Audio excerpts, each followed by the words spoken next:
for people in bubbles. So we've chosen a spot where we've shut the doors and windows, there's no draft coming through, which is quite important.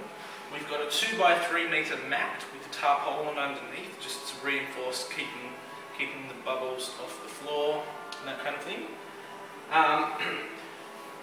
The floor itself has to be level.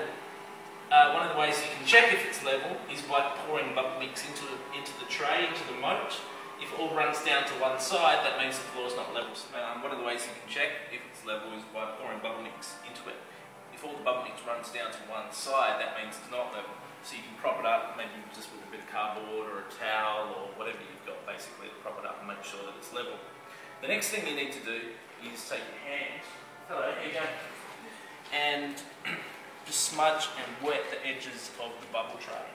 So you need to make sure that all of the surface area on this inside rim is wet. It can't be dry. If it's dry, it's probably going to pop your bubble. In fact, if your bubble's popping, it's one of the things to check. So I'm just smudging it right around. I'm also doing the outside rim. Okay, now one of the other things you've got to be careful of is all of this foam. You see all this foam on the surface here? If you get too much of that, it'll start making the bubbles too thin. So, you've just got to scoop it over to one side.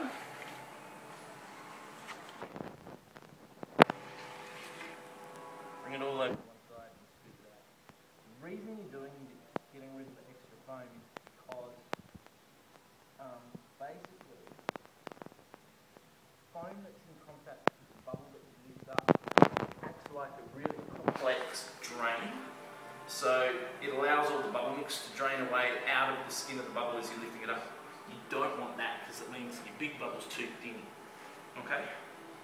Now, so after about 5 or 10 minutes of putting people in bubbles, you'll need to stop for a sec in between people swapping over to go in a bubble. Just get them to hold on for a sec, scoop the foam out and start again. Alright, now we've got, at the moment I've half filled the bubble tray so that there's plenty of bubble mix. You don't want to fill it too much because sometimes kids might just trip on the way in or on the way out and actually spill the bubble mix. And if you've probably only got a certain quota of bubble mix with you.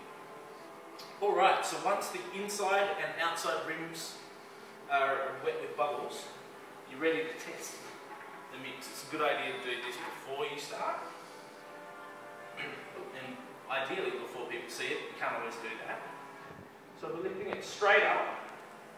And what we're looking for first of all is to see if the bubble is moving in any one direction. For instance, what I'll do now is I'm just going to open the door.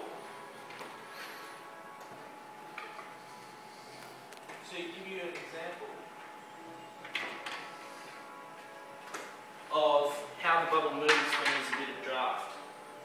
See that? It's moving over to one side. Now if somebody's standing in there and you lift it up, it's going to bend over, the bubble's going to warp over, hit their dry clothes and pop. So it's important to keep an eye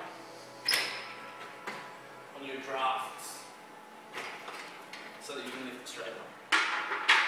So after just a few seconds, it would have settled down and I can lift it straight up and it'll pretty much stay there. So there's still a little bit of movement in the air. Now, another thing is that if you lift the bubble up too slow, you'll see it starts to form an hourglass shape.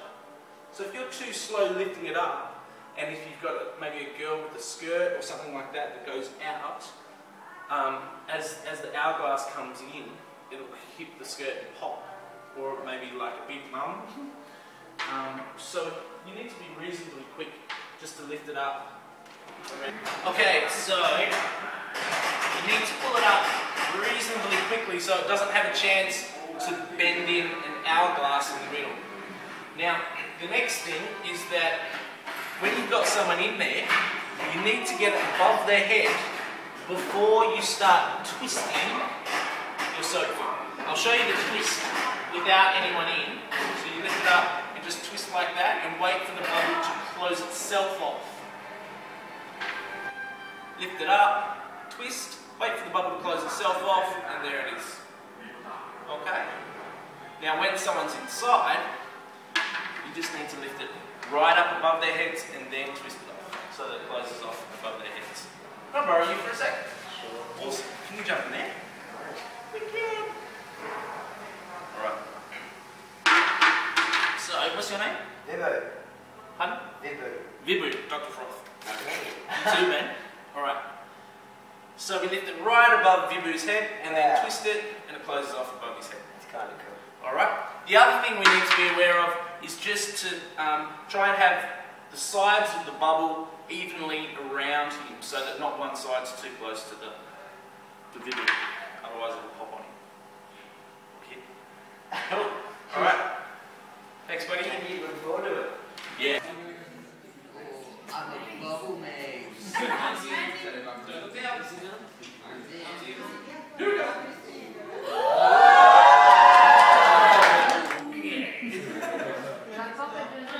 Ready? Don't even think about it. No. Oh, you thought about it. And then look. Again. Oh, yeah.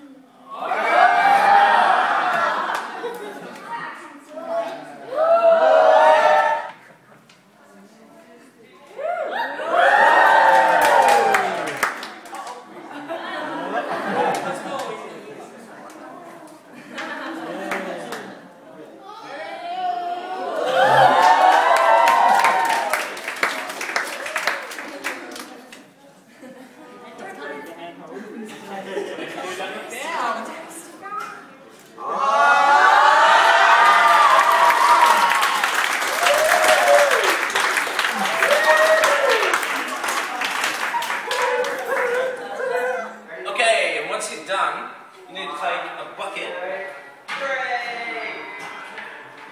take the ring out.